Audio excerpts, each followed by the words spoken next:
right, we are back on a Saturday morning. Welcome to all of you who got up early to check this out. And for those watching on rebroadcast, make sure to stay tuned through the whole thing. You're going to be really pleased with our guest today and really talking about power of connections all the time on this, as well as Stronger Together. Thanking our sponsors to make this possible. We have Swivel, we have Ball bringing us all together, bringing students the opportunity for voice and choice in education.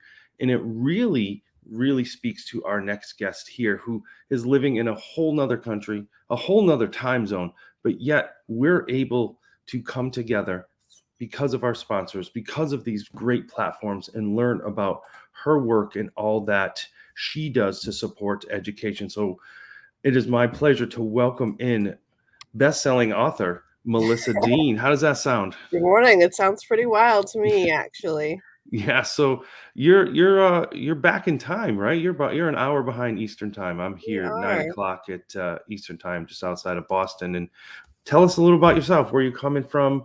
Where's your school? Like, let Yeah. people know who you are. All right, great. So, good morning. My name is Melissa Dean, and I'm coming to you from a small town in southeastern Manitoba, Canada, which is the province of Canada that's just above North Dakota, right above the border. It is very cold and very snowy here this morning. And that's all right. That's what we expect it to be like here. I teach at a middle school in Steinbach, Manitoba, which has I'm not going to guess the population, but it's the third biggest town in the entire province of Manitoba. And I currently teach grade 7. I've been teaching there for 4 years. And before that, I taught in the booming metropolis of Toronto, Ontario, Canada. And I taught there for 16 years. I've been teaching for a total of 20 years. I started in a private school and was a high school science teacher. At one point, I was a grade 7 and 8 instrumental music teacher, and I've been a special education teacher. And now I find myself as somebody who has landed in the role of being a mathematics education leader and pusher of buttons in the field of assessment and evaluation, and all things thinking about reimagining what school could be to what it is right now, and really kind of thinking about what are the ways we can disrupt the norms that we see, but not for the sake of disrupting, but for the sake of helping our learners be better human beings, because I really believe that's what school should be all about. No, that all of that is incredible. And you talked about math, and your Twitter handle is Dean_of_math. And I know that is something you're really passionate about. And how do you get into that? Like, how is someone like, you know what, I'm going to get into math? Like, give us that backstory. Yeah, that's a really good question. It's a really interesting story, actually. I was your typical not confident math student. I was really, really good at memorizing things. I was an excellent student. I wasn't an excellent learner. I was really good at following the rules and following the steps, and struggled a lot in mathematics because I just worked on memorizing things and didn't really understand what I was doing. And was really glad to say goodbye to mathematics, actually, when I Okay. finished my first year of university in science. I was really glad to get through my calculus and be done. So I thought. Um, when I became a teacher, eventually at one point I found myself with a homeroom. So in Canada, that means you're a core homeroom teacher in grade 7 and 8, which means you teach math and science and social Hmm. studies and all the things. And I had to teach math, There you and go. You I weren't done. I wasn't done. And I found myself teaching math the way I had been taught, because that's what we do as teachers. We Of we course, right? when you're That's how taught. it works. And I had this moment of it was my tipping point. In my book, I referenced Malcolm Gladwell's tipping point, where I recognized I turned out to my classroom and I had this group of students staring back at me, and it was exactly the way I had stared at my teacher. not understanding, like, I'm just copying things down. I don't know what we're doing, but I'm gonna copy the practice problem down, and we're gonna go from there.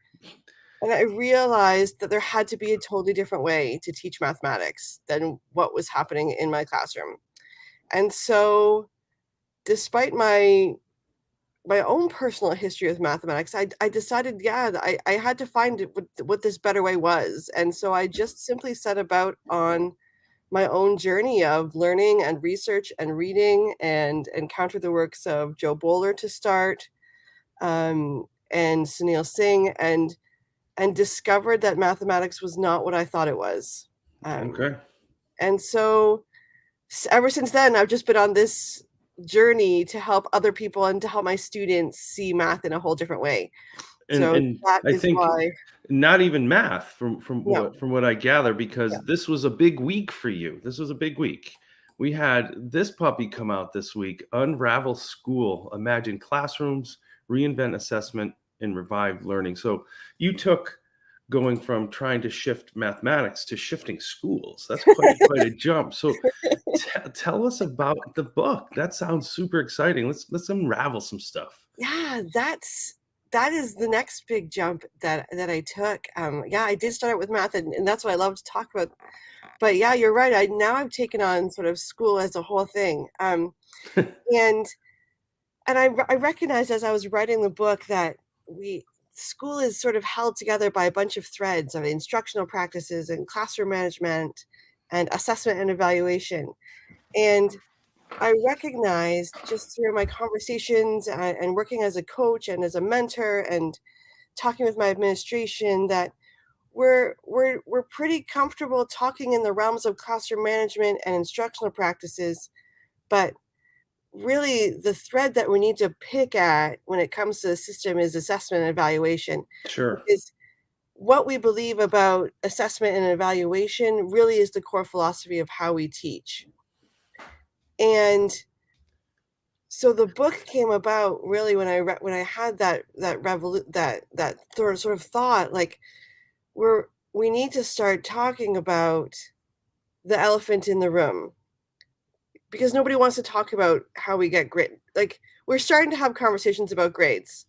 You know, if you follow things on Twitter, that we're starting to have that Right, conversation. it's definitely bubbling back up It's because bubbling. It's bubbling up, but on the on the ground in the school buildings, where I find myself, um, it's still a topic that nobody really wants to address because we recognize it's gonna take a big shift. It's a lot.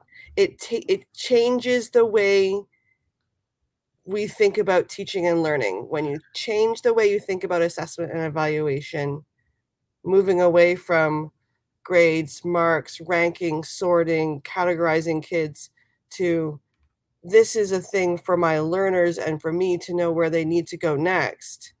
When you change that, it requires you to change everything about the way you teach. yeah, it's a whole mindset shift, and it really, grades, unfortunately, ranks, unfortunately, give people value. And I Yes. think the worry with that with teachers, I've been a principal and a district leader, is they value the fact that they have how many kids that get A's. Granted, that's a whole nother disjointed system of that, Yeah. or value where their class ranked. And I think, as you said earlier, and you reference a lot in the book, it's about the learning outcomes.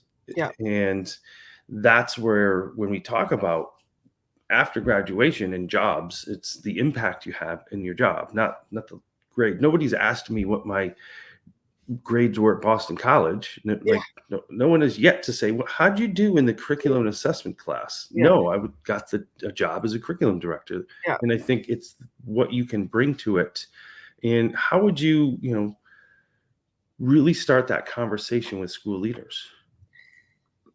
Um, the question that I always come back to when I talk to my colleagues, when I talk to school leaders is I love, I'm not sure if you or your listeners are familiar with the work of Simon Sinek. Yes. He has this notion of the golden circle, and the how and the what and the why, and we typically put the what right at the center. What are we doing, and how are we going to get it done? Um, we got to flip the conversation on its head to why are we doing this? Right. And really be honest with ourselves about why we're doing it. And not because it was in the scope and sequence. Yes, exactly. Not because it was in the scope and sequence, not because it was your lesson plan from 10 years ago or last year or last period. So when it comes to providing feedback for our learners and the way we do that, the question always comes back to why are we doing it this way? Right. Why are you giving this assignment? Why are you giving this test? Why are you teaching this lesson the way you are teaching it? And I always tell my colleagues, like, if you can clearly articulate a why about what you're doing, then keep on doing it because you have a why and maybe your why needs to shift sometimes. But if we have a why, that's our foundation. So when we start this conversation with school leaders about assessment and evaluation, and really all things related to the way school runs, the way classrooms look, we have to know what the why is, and it can't be about me. Ultimately it has to not be. I wrote a blog post not that long ago about, I think the focus was on planning and planning, I think. Um, but ultimately, we have to come to the recognition and the realization that nothing we do in the classroom is about us. It's about everything and nothing to do with us, essentially, as a teacher, right? We set the tone, yes, but everything we do really needs to be for who the people are in the room. Yeah, no, absolutely. And it's really exciting to get a chance to meet you yesterday, have you on today. Of course, being teammates at Codebreaker, it's been a wonderful ride for me over the last almost year and a half now, and partnering in Mm, the publication of X Factor EDU. Tell us a little mhm. bit about your onboarding and your work with Codebreaker. Yeah, that was a big exciting moment for me to join the Codebreaker team. I had, many moons ago, feels like now, seen, Brian give a presentation at a district conference when I was living in Toronto and got to hear him talk, in both in his keynote, and I found myself accidentally signing up for all of his sessions that he was giving. So, I was a bit of a Brian Aspinall fan girl before I even really knew who he was, to be honest. Through the amazing power of connection of Twitter, I I c like that. Look I at you tell dropping people dropping bonus points.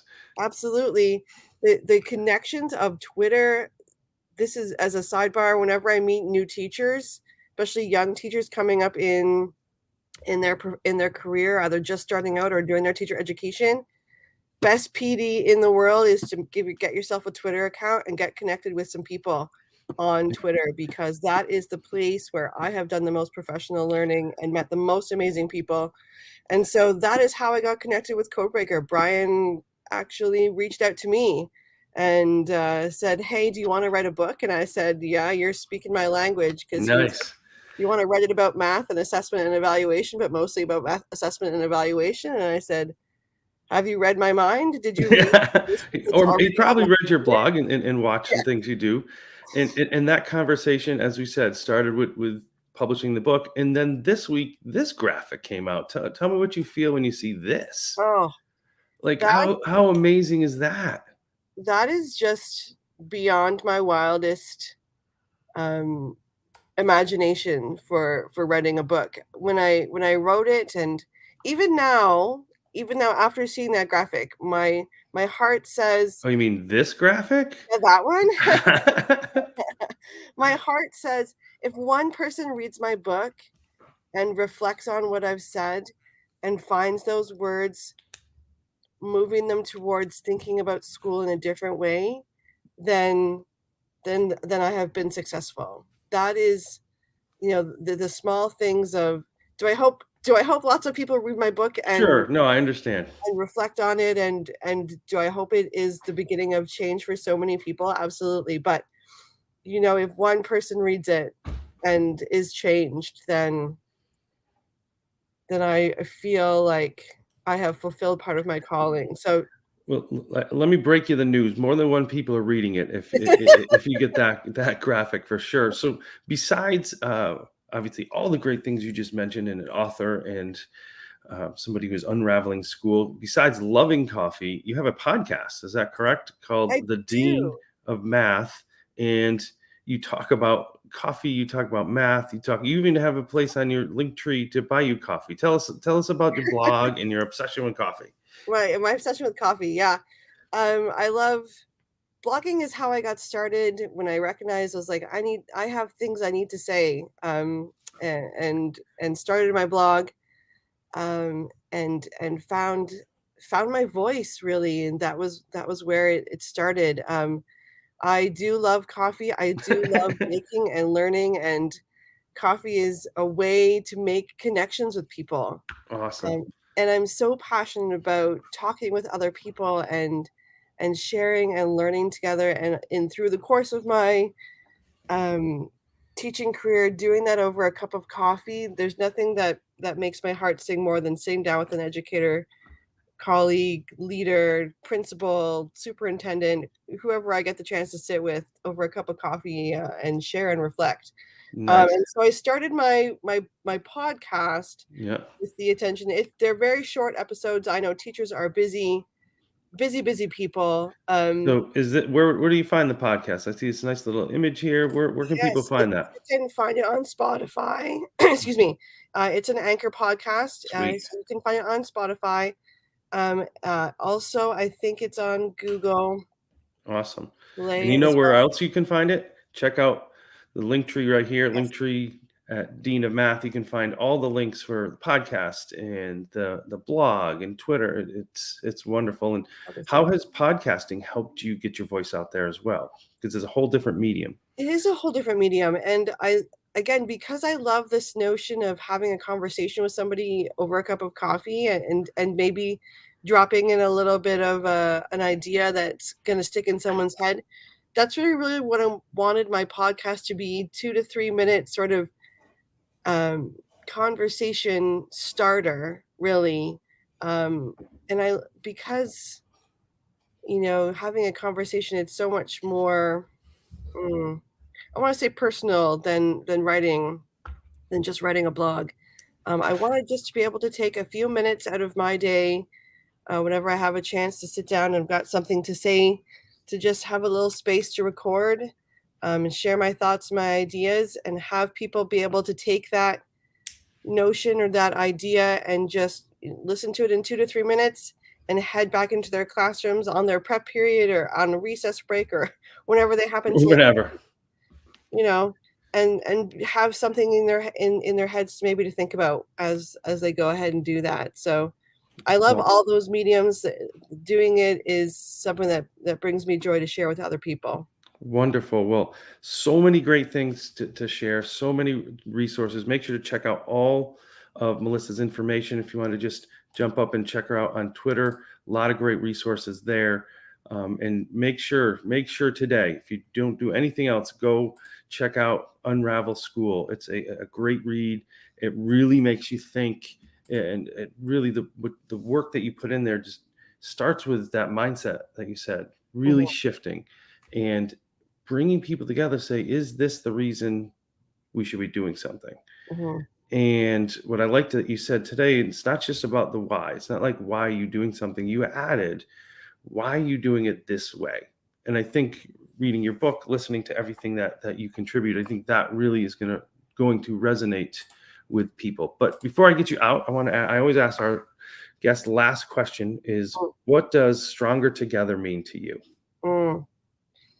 What a Stronger together to me is really that recognition that as a classroom teacher, I'm a better classroom teacher with the learners in my classroom.